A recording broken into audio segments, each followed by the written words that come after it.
We're gonna go for it. All right. No more headphones. Oh, that's such a delight. All right, everybody. Last talk. So, I'm Aran Inc. This is Room Design Strategies for Procedural Metroidvania Dungeons, which sounds way more academic than I think this talk really is. I did go to grad school, so I know a little bit about, like, doing an academic style talk, but I also, like, failed out of grad school, so don't freak out. I'll try to make this full of pictures and fun. So who am I? My name is Aran Inc. I look like that and this. I'm a software engineer and game developer and artist and musician, and I kind of do all the things. I'm also currently looking for work in the game dev space. My pronouns are they, them. I'm genderqueer and non-binary. I live in Cambridge, Massachusetts.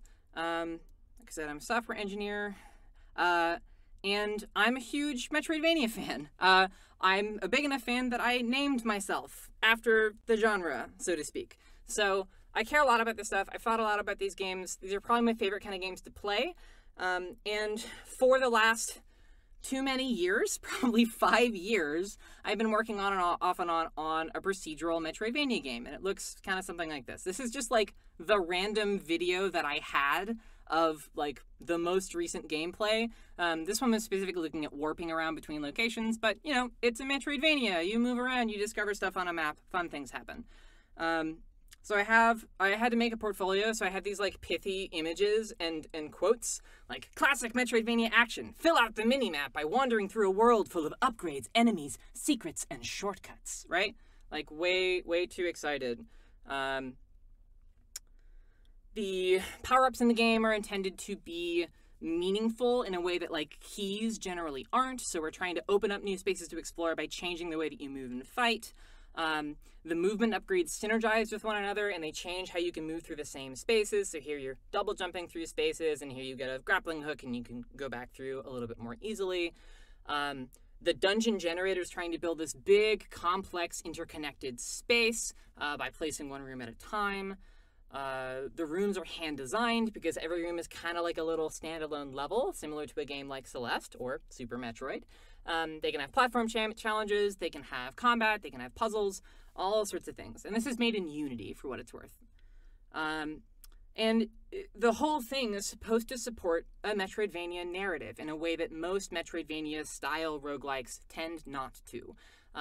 It's trying to support this narrative of like exploration first with some combat and platforming and other stuff along the way. So you're really getting lost, finding new items and beating bosses, and then getting lost again and repeating that cycle. I'm going to check and make sure things are still good with the stream. It seems like we're good. Caro is helping me out. Thank you so much for directing people to the right place. So you might be wondering, like, what actually is a procedural Metroidvania game? What makes something a procedural Metroidvania? I said that, like, this is one, but other games kind of also are ones, but aren't doing the same thing.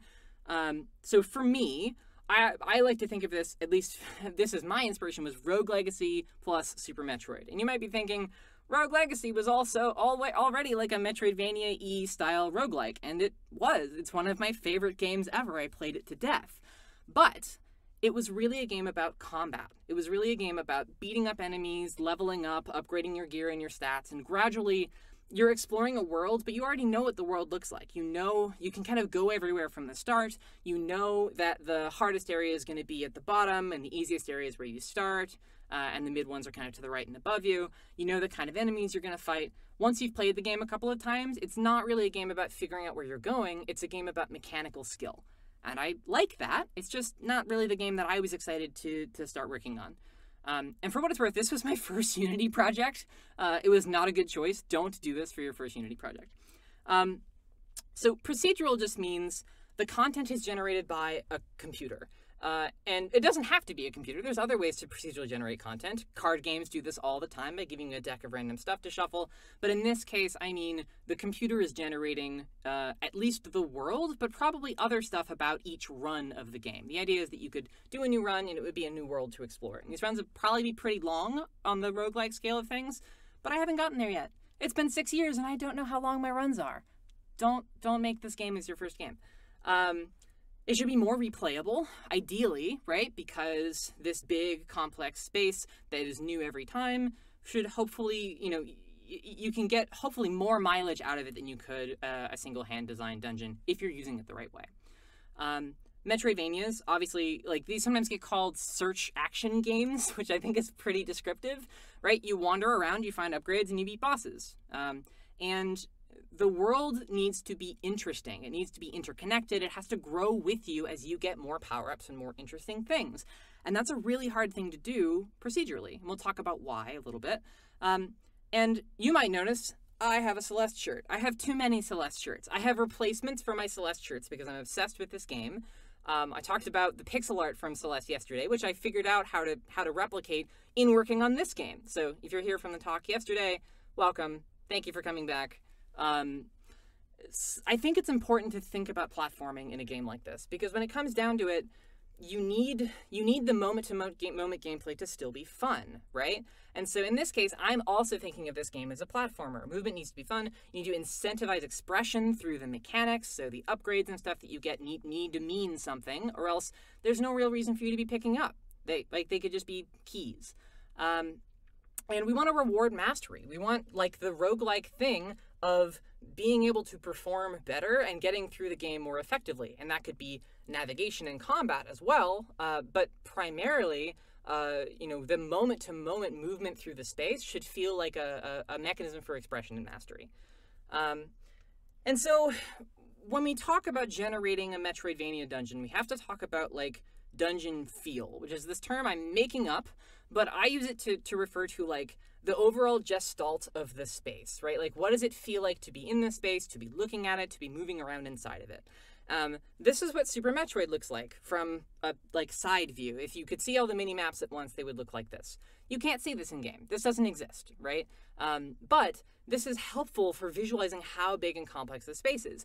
If you look up the world map for Hollow Knight, it's even bigger and even more twisty and turny and even more complex, because as time has gone on, the standards for what a Metroidvania dungeon should look like have gone up, right? So it needs to be big and interconnected and complex, which I mentioned before. The overall dungeon has to be kind of shapely, which is a gross word, but you know it when you see it, right? Like, we know what a Metroidvania dungeon should look like. For what it's worth, Metroidvania is Metroid plus Castlevania. It's not so much the two of them combined as they are both exemplars of the genre. I lean more on the Super Metroid end of the spectrum, but like, obviously Castlevania Symphony of the Night is a huge source of motivation for lots of developers. It just wasn't my preferred one of the two games. I love them both. It needs to have a map and a mini map. I think both of those are pretty important to me. I think they both serve really important functions in navigating through a space. It should be separated into discrete areas. You can have the big world, you can have different zones, which are colored differently here, and then you have rooms, which are like little levels unto themselves. All of these different, like, like clumps of content need to feel distinct while still feeling physically connected. It has to feel like a world. The world is a huge character in these games. So we want to gate exploration through this world on some power-ups. This is part of the Metroidvania formula, right? You need to find the secret hidden thing to upgrade your own ability to move through the space or fight enemies such that you can get to the next thing. And this is really important because if we don't gate exploration, it's super easy to get lost in these games. And this is a big problem with a lot of these games. Hollow Knight has a huge problem with this. Super Metroid had a big problem with this. These spaces are labyrinths, or they can be depending on how they're designed. So gated exploration is a mechanism to sort of partition this space into bite-sized chunks, where if you can't explore too much of the space at once, it's harder to get lost. And the power-ups are the things that expand the playable area, and they should make the game more fun. They should give you more options. They should let you do more interesting things. The exploration should be non-linear, so it shouldn't just feel like a hallway that you're walking down. There needs to be optional content. There needs to be branches and secrets and challenges and stuff that you don't need to get, but that might make you feel stronger. And that power curve is another big part of the overall feeling. And the dungeon needs to be completable. You need to be able to get everywhere. And this actually is one of the hardest parts of generating these kinds of dungeons. So how do we generate these dungeons? Well, we build a thing called a dungeon generator, or that's what I'm calling it. Different people have different words for these things. this is a visualization of my dungeon generator building out a dungeon with 3 distinct zones. So this is like the mini-map representation of that, right? And really all this does is it places rooms one after the other to build this big connected space. And its responsibilities are pretty specific. It's responsible for a lot of stuff, but we can break it into different categories, right? So it's responsible for the size and the shape of the overall dungeon. It's responsible for the balance of the dungeon, so not just how hard is it as you move through it, but also how much platforming versus combat versus exploration are you doing? How much time are you spending doing different things? How big are the relative, scopes of the different zones? And like, should they all be the same size? Should they be different sizes? What is the pacing going to be like, right? And pacing, I'm getting a little ahead of myself. Pacing is like, how long does it take you to get from thing to thing? How long do you spend lost? Really important things that it's easy to overlook in a generator like this. And it has to support the narrative, right? It has to make you go through the process or make you go through the steps that the game designer intended you to have when you're exploring this new space. And if the dungeon doesn't support the overall narrative of the game about searching and finding and getting lost and beating bosses, you're not going to have a fun game. And there have been attempts at making Metroidvania generators that just didn't work on a fundamental level because this narrative wasn't well supported by the actual gameplay and by the dungeon itself. And really, these generators are only as good as the rooms that they have to work with, right? You can't make a good dungeon out of bad rooms. Well, you can, but you can't have the rooms be the stars of your gameplay anymore. There are examples of games that have kind of really limited rooms, but are very, very fun to play. Enter the Gungeon, for example, has really amazing gameplay, amazing gunplay, really well-designed enemy encounters and combat, really cool bosses, great music, great visuals. Its rooms are a little boring because they're kind of hand-designed templates that get stamped into place and they're connected by hallways. But it doesn't need them to be incredible because that's not the point of the game. The point of the game is shooting monsters and getting cool guns, right? And seeing how the cool guns combine with all the other items to make you really strong. And the look and feel of the dungeon is really sort of controlled by these individual rooms.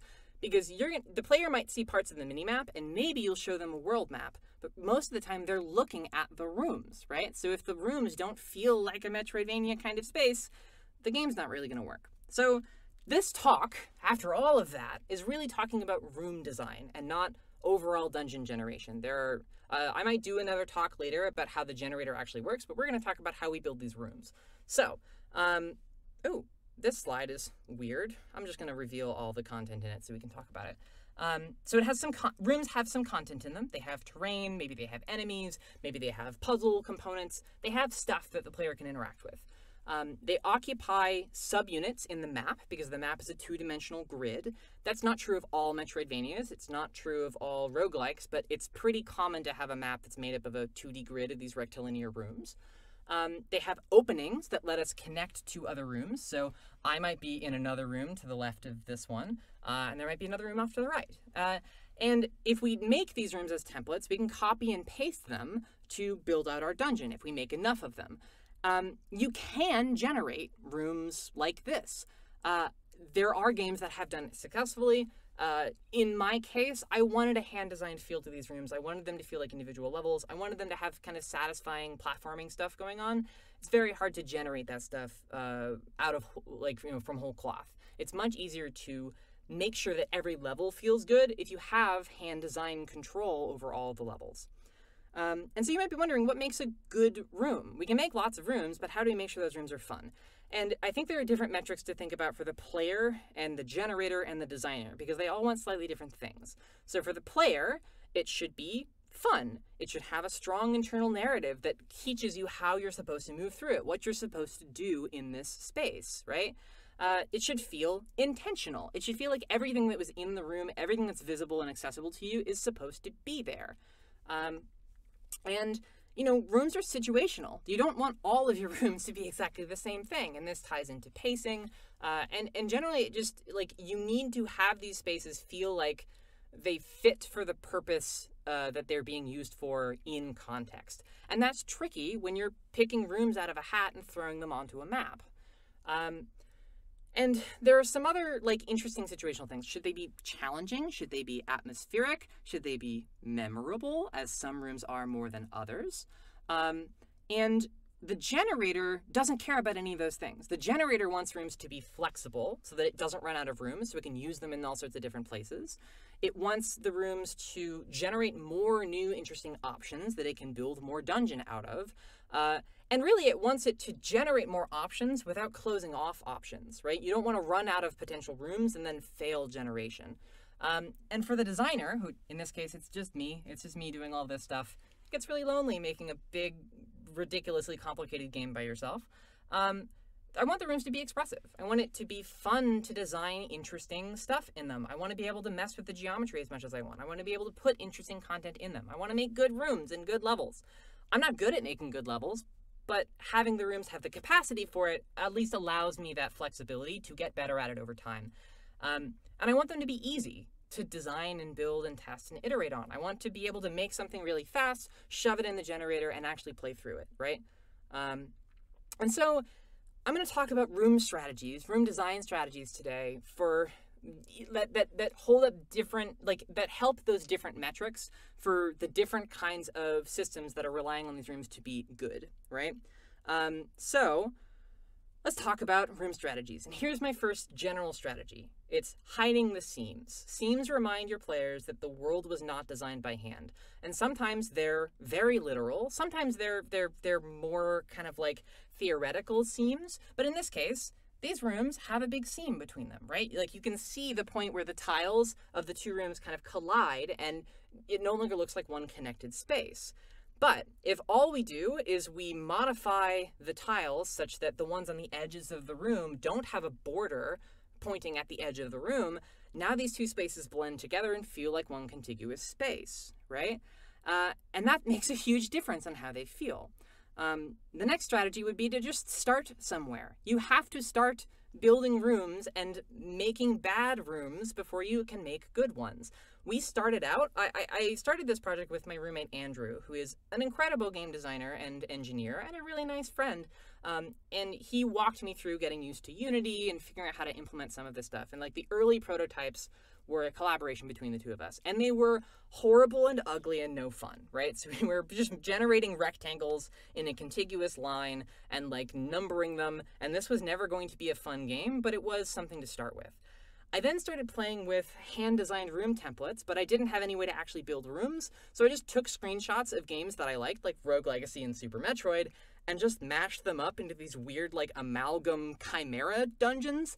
And funny enough, I sent a screenshot of these terrible dungeons to the folks at Cellar Door Games, like a year or two after I started working on this project, and they responded. And they were like, hey, ask us, I was like, hey, can you help me out? I'm trying to figure out how to build these kinds of things.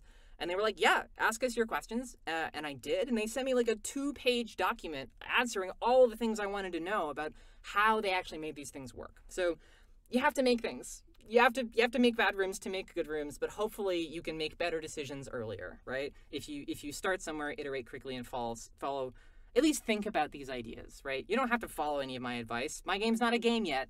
Do whatever you're going to do to ship your game. Here's a general idea. The openings between rooms need to line up so you can move between them, right? If you have two rooms like that, where the opening of one is mismatched from the opening of another, you have a wall in your way. And there are ways to get around this, but generally speaking, the strategy would be to make sure you can just walk between those spaces. Depending on how your game is implemented, you might never actually be these rooms might not actually be rendered in the same space, but the easiest way to think about it for us is to align these rooms, or align these openings. And generally, you would do this by making the openings at a fixed position along each wall, and often like in the center, right? And you might notice something kind of funky about these rooms, and is that they feel weird. They feel like really gridified, because it's strange to have openings in the center of a wall, and especially in the center of the ceiling. It's really weird to like go up from the bottom of a room and then go up through the ceiling without moving through the space, especially if it's in widescreen format. It's just a little weird. And this works, but it's just funky, right? I'm doing a bad job of mousing through my slides today. It's been a long weekend. And, here's a double jump item room, right? So the idea is that you jump down into this room, you get the item, and you can't get out without having picked up the item. Classic Super Metroid like item room design. You have to get the item to be able to leave so that you can't accidentally miss it. And it just feels kind of strange that you come in the middle, walk up some stairs, then jump down, and then jump back up, and then go back down again. Like, that's not the narrative you would usually expect in a space like this, and it's not how Super Metroid would design an item room. So what can we do differently? We could break the screen into subunits, right? So if we broke it into 8, we would have more places to put our exits, and we could have rooms align on subunits instead of like a whole camera. And for what it's worth, rooms don't need to be one camera wide. They could be more subunits. But when we make rooms into more subunits, our map is way more complicated. It becomes harder to place these rooms, right? And rooms can become misaligned. So now you need like hallways, Enter the Gungeon style, to connect these different rooms, or one-by-one connector rooms that can, join together to make hallways. And again, it just doesn't really work super well, especially once you get into the actual moment-to-moment gameplay. What should the camera do when you go into a tiny one-by-one room that can't take up the whole screen? Like, should it smoothly transition? Should it go to a free camera and let you see all the rooms that are around you? Should it block out all the other rooms? You run into a bunch of problems. Also, the minimap is ugly, right? Because we're so used to having these single-screen rooms take up a single spot in the minimap that once we start to have a minimap that needs to account for, like, that's actually representing the rooms as, like, 8x2 spaces instead, or 4x2 spaces instead of 1x1s, the minimap doesn't look familiar, and it has a bunch of empty, wasted space in it. It just feels a little strange. So I came up with a different strategy. What is off about these rooms? I've shown this to a number of different people. I came up with this idea at like 3 in the morning thinking it would never work. But people who have done a little bit of topology work can probably tell what's happening here. I'll give you a couple more seconds to think about it. 2, 1. What's happening is that these rooms don't line up at all. I am cheating. It was like a prototype where the rooms slide into place when you walk towards the opening of the current room that you're in. So instead of actually laying out all these rooms in physical space at the same time and making sure the exits align, you just make sure rooms have exits that are in the same direction, right? So if you have up from one room, you have down from the other room in the matching subunit, and you can move through that space because you don't need all the rooms to coexist at the same time. You only need the 2 that you're moving between, right? And I thought this would drive people nuts. I thought it would be really disorienting. I thought it would be immediately obvious that there was trickery happening. And it turns out it just kind of works. And interestingly, like I've been showing you videos of gameplay of this game so far, all of those are using the same technique, right? This is kind of what it looks like zoomed out, right? Like where you go towards an exit, the new room pops into place where you're going, and the previous room that you are no longer in and that you're no longer nearby ceases to exist. It doesn't have to completely cease to exist. In Unity, you can deactivate it. You could move it somewhere else. There's lots of options, but the idea is that you really only have to worry about the ones you're nearby. This means the world positions of rooms drift slightly over time, but it's really hard to notice in play because we have a minimap, and the minimap is constantly reminding us of where we think we are relative to the rest of the dungeon, and the like rounding errors of these rooms not quite lining up don't actually make as big of an impact as I expected them to. So I've been using that strategy for a long time, and it's actually been working quite well.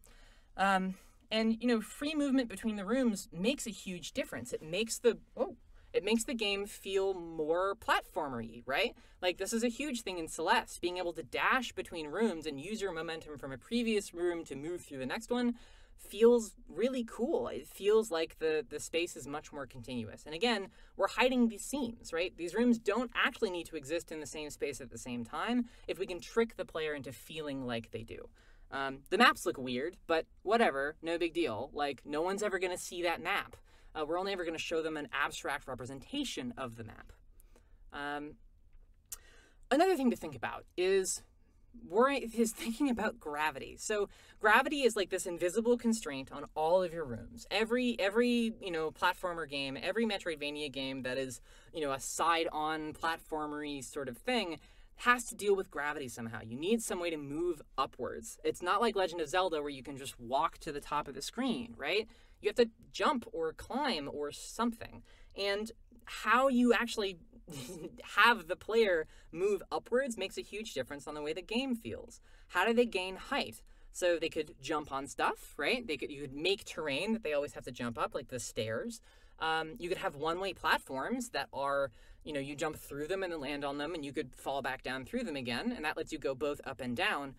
But both of these can feel really clunky. Both of them are very restrictive on the way that your rooms feel. They take up a lot of space. And so how about instead we just give the character a fun ability from the very start that makes it easier for them to move upwards? This is exactly what Celeste did, right? They gave the player the ability to climb and the ability to wall jump. And those two things allow them to have the player move through these spaces with almost complete freedom to go upwards in tight and closed spaces. And it's more fun. You have freedom of expression. It's more fun to have an ability that lets you move through these spaces really quickly than it is to be laboriously climbing upstairs. Every opening needs to go somewhere, right? You can't really just have openings that don't do anything. The Celeste randomizer has a mode where it basically makes a linear sequence of rooms, and you are expected to kind of find the correct exit, but all the incorrect exits from rooms go nowhere. They just can't leave the screen, and it feels kind of strange. Don't get me wrong, Celeste Randomizer is really cool. You should go play it. It's a really interesting experience, but it feels weird as a dungeon, right? So if you need all of these openings to build good dungeons, you have to have some way of dealing with the ones you don't use. So you want to generate all the options, but what do you do with the options that are left behind? Do you cap them with dead-end rooms? What happens if you run out of space? Like if you have a room with an opening to the right, but you have another room to its right that doesn't have an opening back the other way, that's going to be a problem, right? And if these rooms are hand-designed, you can imagine how many different possible room designs you would need to account for all these possible permutations. And you could easily get stuck, and when your generator gets stuck, you don't get a dungeon. You have to either rewind and do a bunch of steps over again or start over from the beginning, like Nathan mentioned in his talk at the start of today. And this is a tricky problem. It's a fundamental problem with really rigid room templates. If your room templates are really fixed, you're going to have to grapple with this in some way. And my way of grappling with this was to make my room templates modular. So you make the exits, you design the rooms in such a way that chunks of them can be swapped in and out at generation time to make it easier to fit them into the dungeon. So if you need an opening, you've got an opening. If you don't need an opening, you can get rid of it and hide it, put a wall there. And this works quite well. In this case, I have barriers, this concept of barriers. And this is also a mechanism for gating based on equipment, right? Like you could put a door here and have a red key that gets you through the red door. And you could make it so that any room in the game can have a door shoved into it and you can block it with a key. I don't recommend it. They're kind of boring. You could have item-specific barriers, right? Item-specific exits. So you could have things like breakable walls, which are at least a little more fun. You could have bombs that hurt enemies and break walls. You could have platforming challenges like tall ledges or really wide gaps that you need particular platforming things to move through. And you get rid of any openings that require items that aren't in your dungeon, right? This is that rooms have to feel intentional, right? So you can't just have doors hanging around that never have a key to them unless you want your players to be really confused. I guess Dark Souls is kind of notorious for putting weird stuff in the game that makes you go, this must be something, and then it never getting explained. Or maybe it's explained by lore that I don't understand. Vadi Vidya could probably explain every blocked door. But for me, I want the world to feel like it was made for you, even though, because it was. We generated it for you on the fly for each run. And this works quite well for the most part. But what happens when if we can remove any opening, what's going to happen when we remove openings that are really important for the core narrative of the room, right? So in this case, if we block off that left-hand door, we have this weird structure in our room. There's nothing down there. And I've tried different things to try to make these work. I've tried putting chests in there. I've tried having the room close off and having it be a combat arena, which is what a lot of games do to make these individual rooms kind of feel like better spaces. But I don't think those work super well. I have no problem with combat arenas. If this game ever ships, it will absolutely have combat arenas in it. but I don't want them to be my only solution. So instead, it's useful to think about rooms as having some fixed narrative of how the player is going to move through them, and then having mandatory openings that support that narrative, that always must be there. And then the other openings are optional. They can be configured. Openings are mandatory if they can't be walls, which means they always must be there. The dungeon can't make a dungeon, or the dungeon can't place a room if you can't have that opening, the mandatory opening, open into a different room.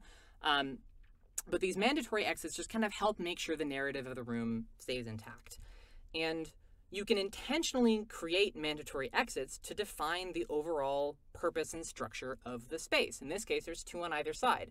This is a room that was meant to be moved through horizontally. And then you can have branches that go up or down, right? And this creates a lot of flexibility in your rooms. It's tricky to design them with these optional exits, but as long as you have some mandatory things, it becomes much, much easier to think about making these rooms modular in a way that feels genuine instead of just feeling like a bunch of randomized stuff. And, you know, like I said, it has some of the same challenges, but it's much more approachable and like manageable, at least in my head. Here's some more examples of mandatory exits and modulating rooms that have those exits. So this room is about going either from the bottom to the top or the top to the bottom. Both of those work, and then you have branches off to either side. And it doesn't necessarily have to be that the critical path for the game is top to bottom right, but that path always has to exist. And so it could be that one of them's a dead end that gives you some treasure or something. But, you know, you have to think about how these rooms are actually going to be placed by the generator. That's the thing for another talk. Here's another example of a really long room with even more mandatory exits. So like almost every possible position is used up by an opening here. I think this is a 3x1 room or something like that. But you can see how much flexibility it gives you, especially with these long horizontal rooms. It can be really, really helpful for your overall generation to have the ability to go up or down from them. So now let's think about blocking the path forward. How do we do that thing where the dungeon says, aha, you can't go here yet, you haven't found the double jump boots or whatever. We mentioned that we can have these barriers that we configure, and you know, we could have every barrier be configurable for every item, but it gets a little tricky, right? So if we choose an opening on the path to a new area and we set it to a matching barrier, then we could, in theory, block movement between any part of the dungeon to any other part if every opening was configurable to every item in the game. And this was my original solution. Like, oh yeah, I'll just make barriers for every possible kind of item that I can slot into every place. But that doesn't actually work super well, because every room trying to be an everything room sucks. Rooms are not fun when you do that. So this is an example, like a really bad example that I made to kind of show, okay, like if every room could be double jump blocked and key blocked, like this isn't that many items, or I think I have like a morph item that makes it really small. Just with those, you can see how many different permutations you need to have to make these rooms work for all these items. But, like, the room stops having any character. There's no room to make stuff. There's no room for platforming challenges. There's no room for interesting things. And that's a huge problem. Your rooms just don't do anything interesting anymore. And it's not just, like, not fun for the player. It's also not fun for the designer. Sorry, I am having a really hard time, like, keeping up with my own notes from these slides. I was going to prep more for this talk, but everybody else's talks were so good that I got distracted and had to sit through them all. So forgive me if I'm a little scatterbrained.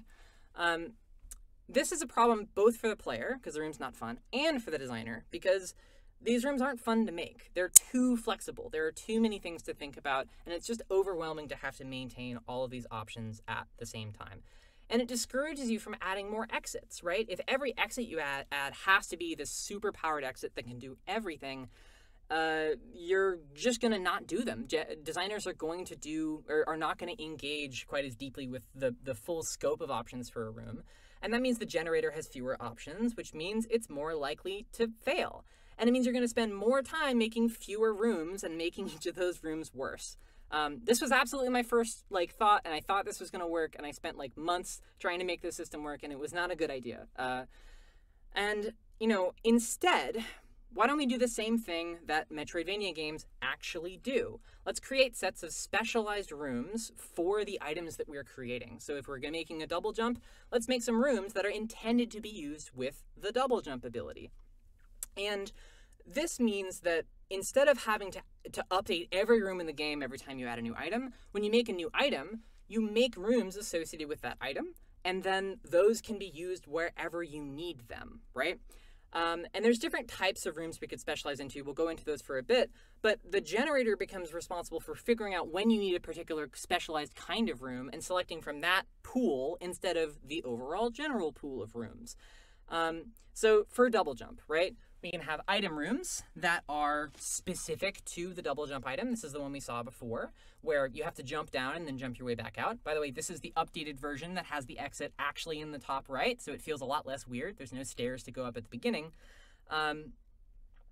We can have gate rooms that block your access if you don't have the associated item. You can make lots of these, and you could make them more memorable, right? These could help you remember where you're supposed to be in the dungeon once you get that next new item. You can say, oh, I need some way to get up there. I have to keep that in mind for later, right? And then you can have challenge rooms, which may or may not block traversal through the whole room without them, but you need the item to be able to, you need to make sure the player will definitely have the item before you start using this room in a part of the dungeon they can access, because the room is designed only to be playable, or at least it must be playable with at least that item.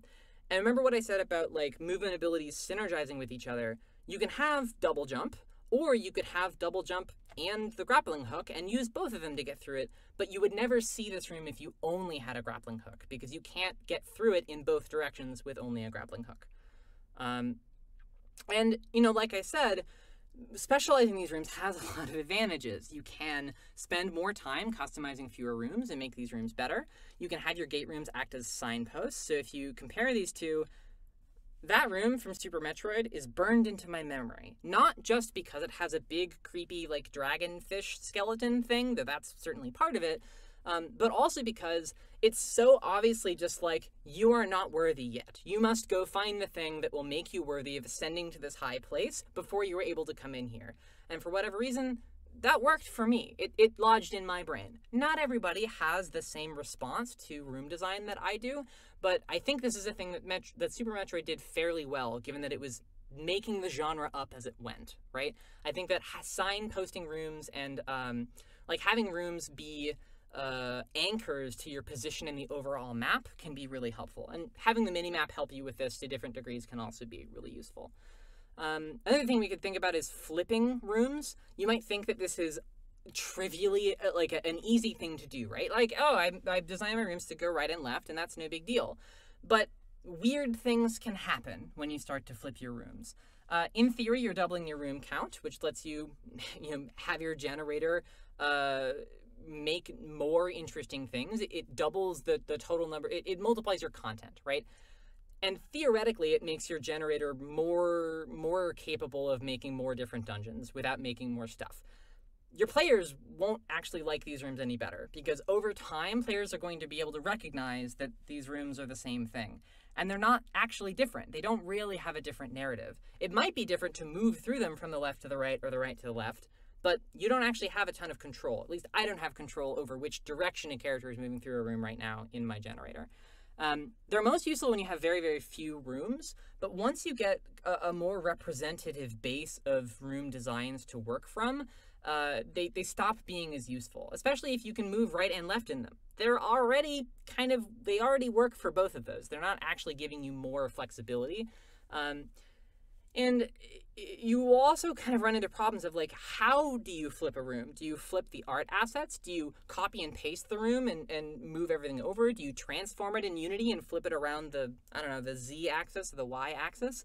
What happens to any text that you have in the room? Like if you have a shop and you flip it, do all the text on like if you have a shop with a door and a sign and the sign has some writing on it, flipping the whole room would look really weird because now the sign would be backwards. So, okay, now you have to flip individual elements, but when you flip them, where were they? Where are they anchored? Where should they actually end up in the new room? Are they perfectly symmetrical? Things like that. Things get complicated and weird. And, you know, realistically, the subunits and the openings change position and, when you flip a room in generation, your subunits and your openings are going to change position, right? Like here, I have color coded them so you can see each one.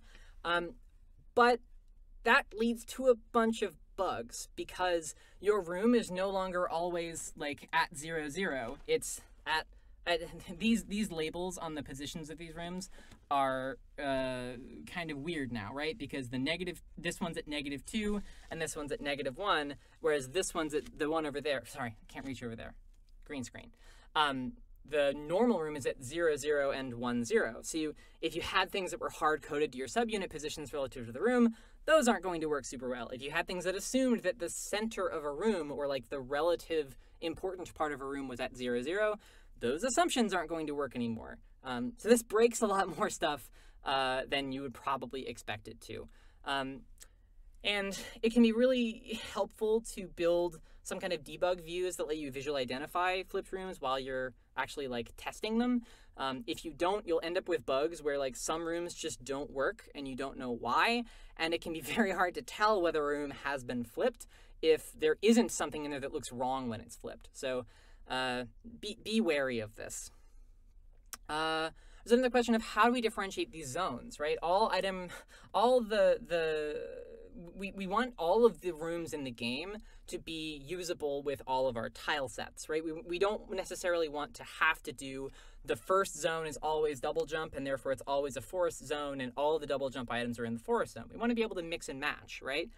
And so that means that all of our item-related rooms need to work in every zone. They need to be configurable to the different zones and different tile sets. And this lets you change the way the room feels without changing any of its mechanics. And that's really important because what actually matters here is that it feels like a new space. It doesn't actually matter whether the rooms are genuinely new or genuinely different. It might be fun if you had rooms that only ever show up in a forest area or only ever show up in a mountain area. But generally, you want rooms to be flexible enough to be able to be used in these different spaces. And swapping out tile sets is a really useful way to do that. Unity has tile maps. There's tile map support in most game engines. And being able to swap out those tiles can be a really effective way to totally like revamp the visual aesthetic of a room without changing any of its geometry or anything like that. You can place different doodads and background elements into the room. You can add environmental effects like particles, color grading, different music, different sound effects, all the things that Metroidvania games actually do, you can do fairly easily and apply them to almost any room in your set, right? And maybe you have zone-specific content. Maybe you have specific enemy types that only ever show up in particular rooms. Maybe you have rooms with unique mechanics. Maybe the ice rooms are slippery, and there's an item that lets you overcome slipperiness, and you're more likely to get an ice zone if you have that item in your rotation of things you're going to need to get on this run. And, you know, having the flexibility of using or not using a room in a tile set is way better than having all of your tile sets have this really limited pool of things that they can choose from.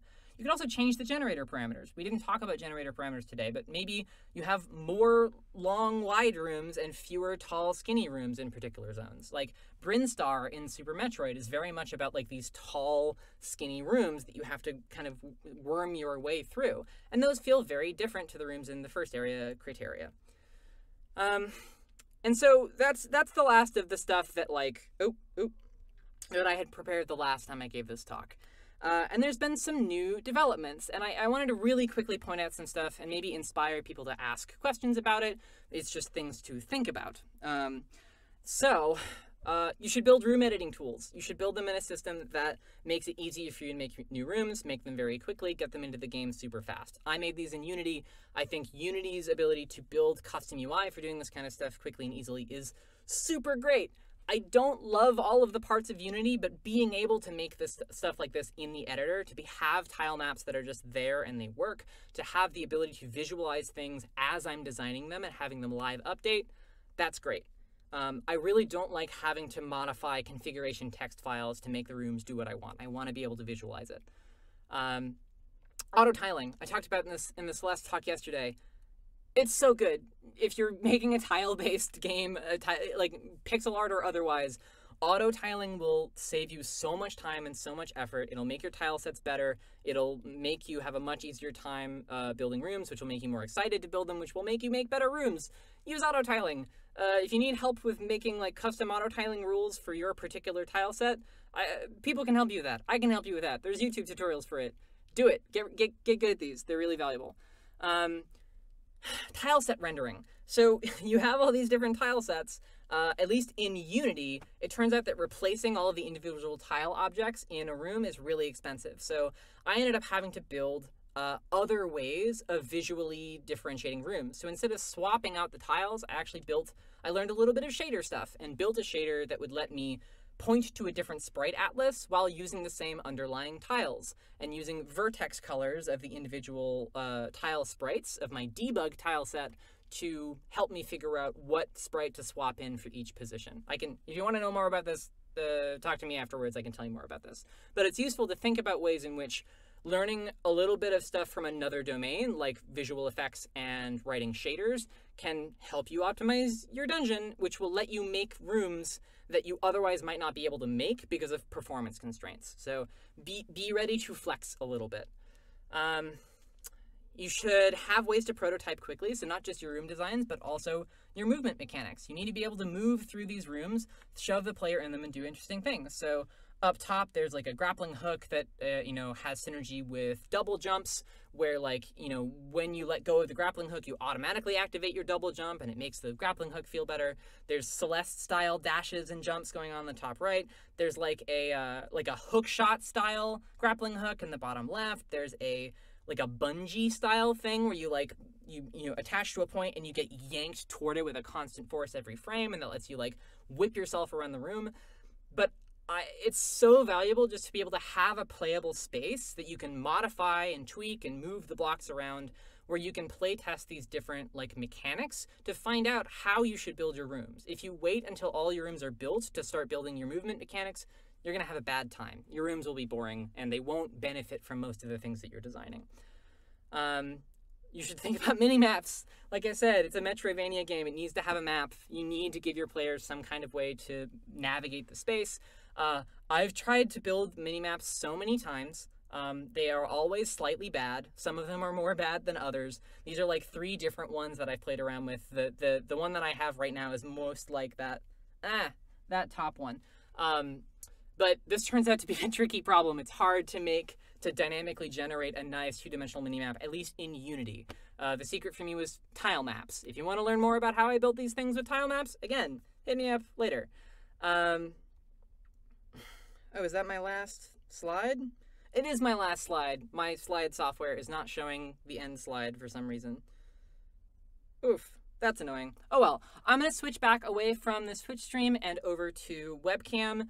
And I'll be taking questions, and then we can round out the day and go home and take a shower and whatever we need to do. Take a nap, actually, more likely, is the most important thing for us, because I'm exhausted. But let's do some questions. Let me be there in a sec.